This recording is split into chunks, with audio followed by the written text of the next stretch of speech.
Pag-aaral ng salita ng Diyos, tayo magbabaybol.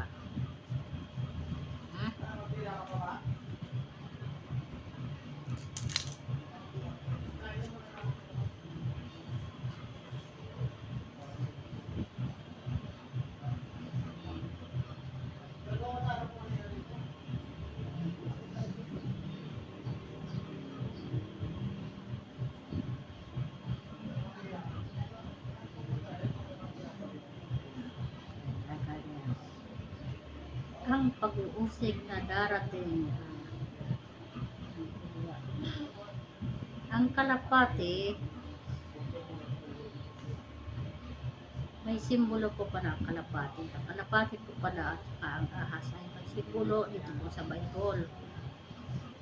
Ito po ay mahalaga po nating mapag-aralan ang mga simbolo ng kalapati at ang simbolo ng ahas dito sa banal na kasaguatan. Dito po tayo sa Mateo 10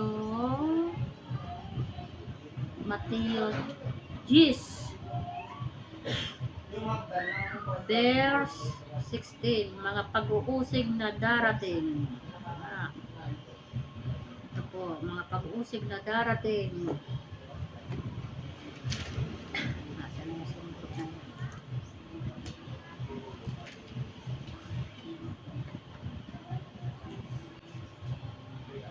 Mga pag-uusig na darating.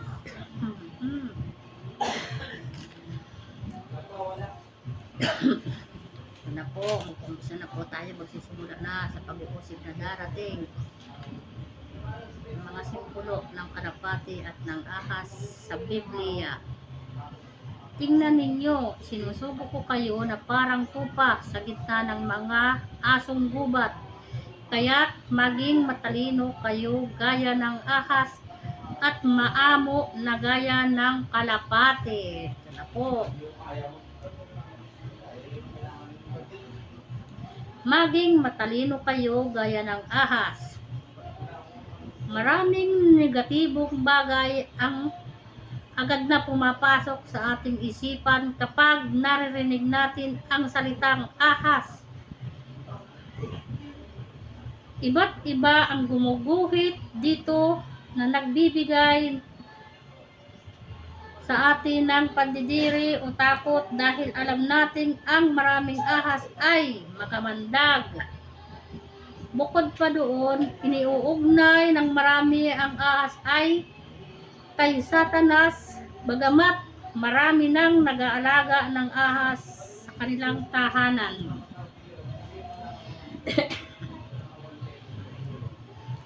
Bilang nilalang ng Diyos, ang ahas ay nagtataglay pa rin ng mga magagandang katangian. Ginagamit ng halimbawa ng Panginoon ang isa sa katangian nito na kailangan ng kanyang mga alagad sa paghahayo. Ito po ay sa mga lingkod po ito ng Diyos. Ito po, tinuturo po ito sa mga lingkod ng Diyos. Kailangan po yung mga lingkod ng Diyos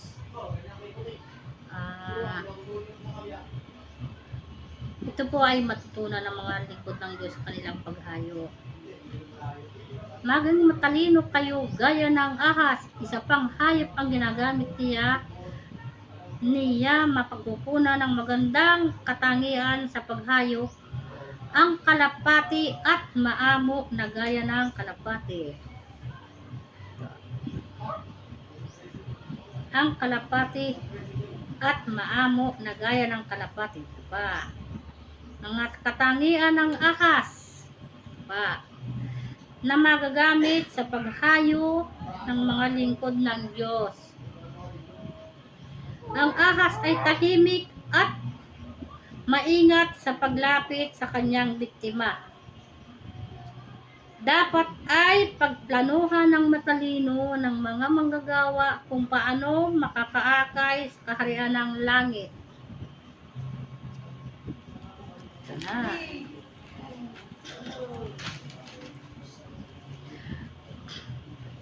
Ang ahas ay umiiwas sa anumang kumprontasyon hanggat maaari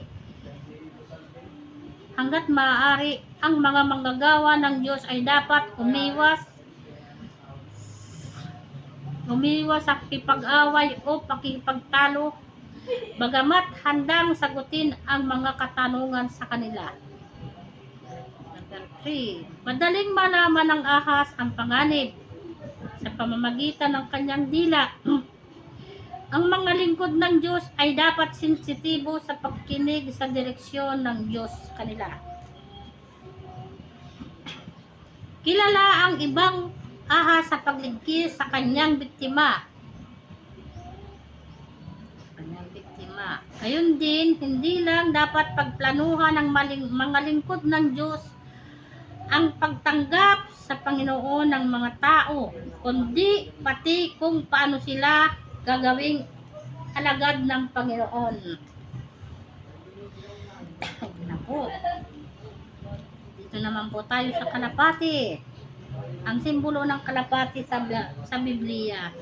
Ang kaamuan ng kalapati na kailangan sa paghayo ng mga lingkod ng Diyos. Ang kalapati ay simbolo sa kapayapaan kung tayo ay naghahanap ng mga karapat-dapat tanggapin sa kanilang tahanan. Nagaganap ito kapag nakikita nilang tayo ay maibigin sa kapayapaan. Ang kalapati ay madaling pamuin. Dahil doon, madali rin siyang turuan. Nagiging kagamit-gamit sa ubasan ng Diyos ang taong madaling turuan. Amen. Ang kalapati ay hindi mapaminsala. Tayo ay dapat tagadala ng pagpapala sa mga tahanan ng tao. Amen.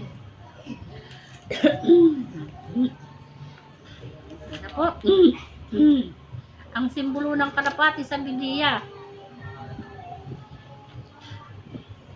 Masaya at nagkakaisa ang mga kalapati kapag marami sila. Amen. Kagalakan din dapat ng mga lingkod ng Diyos na marami silang gumagawa at nagkakaisa. Praise the Lord. Ang kalapati sa Biblia. Ito na po yung mga simbolo ng kalapati. 5 po ito, 5.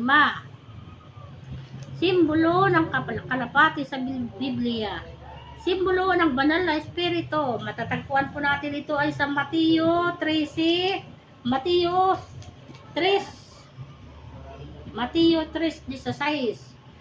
Simbolo ng banal na espiritu. Mateo 3:16. Basahin po natin, pag-aralan po natin.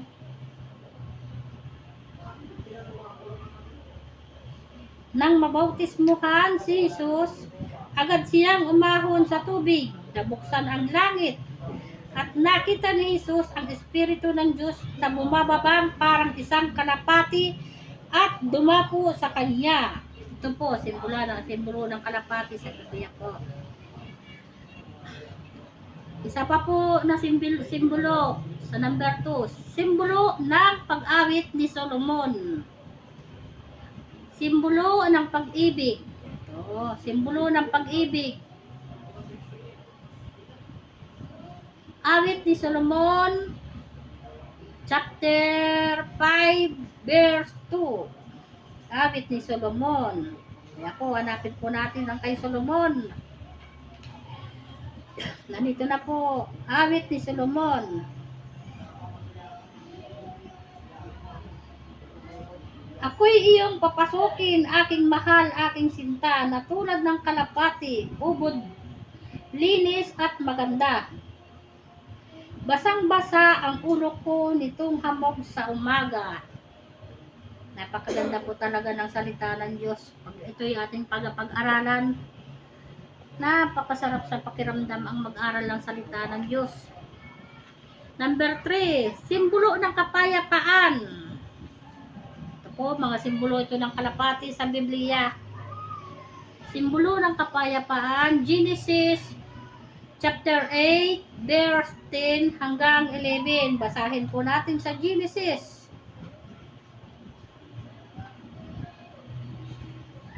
Genesis chapter 8, verse 10 hanggang 11.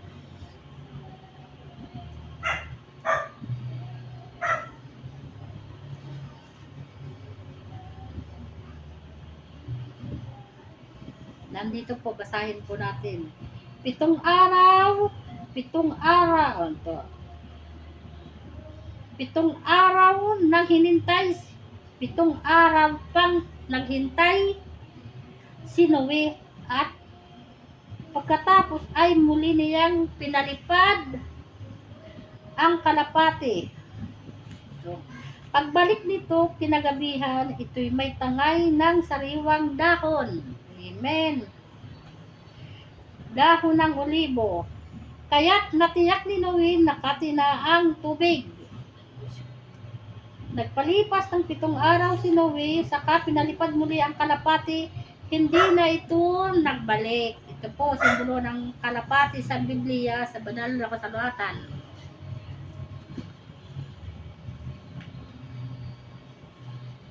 Dito naman po tayo sa number 4. Maibigin sa kapayapaan. Awit. Chapter 55, verse 6. Dito po naman tayo. Maibigin sa kapayapaan.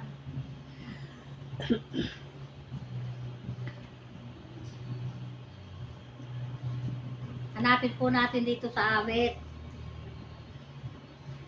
Sa awit. Awit 55.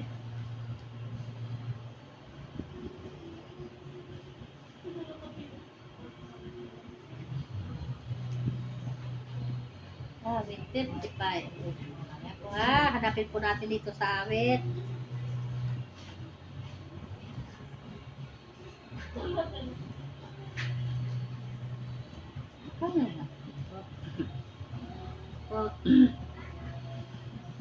Maibigin sa kapayapaan. Awit chapter 55, verse 10.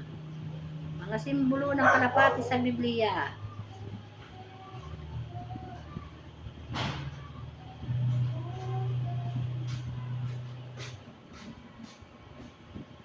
Awit 55, verse 6.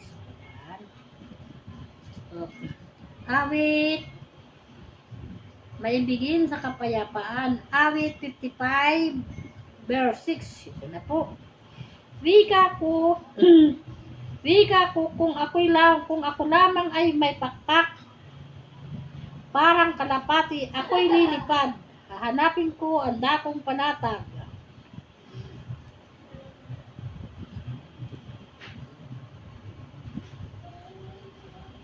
Aking liliparin ang malayong lugar, at doon sa ilang ako mananahan.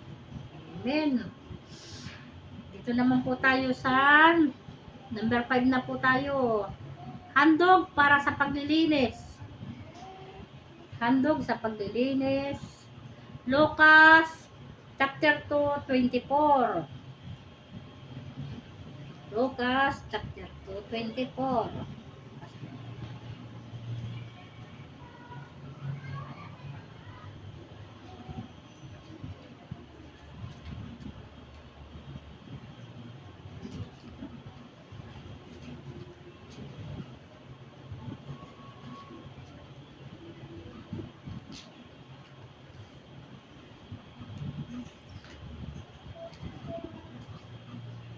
Lucas 2:24.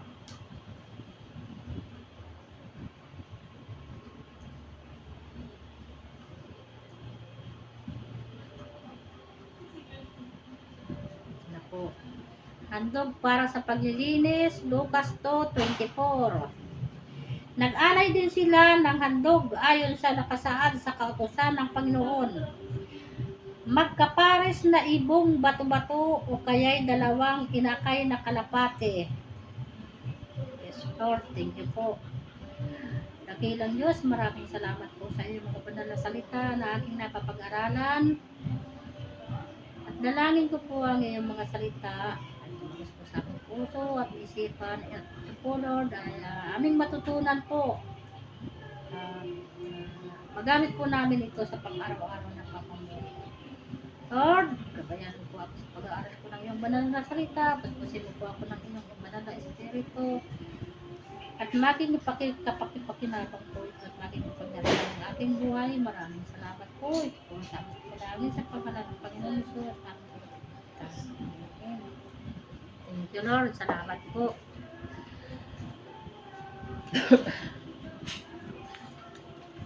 Totoy, bunso ka.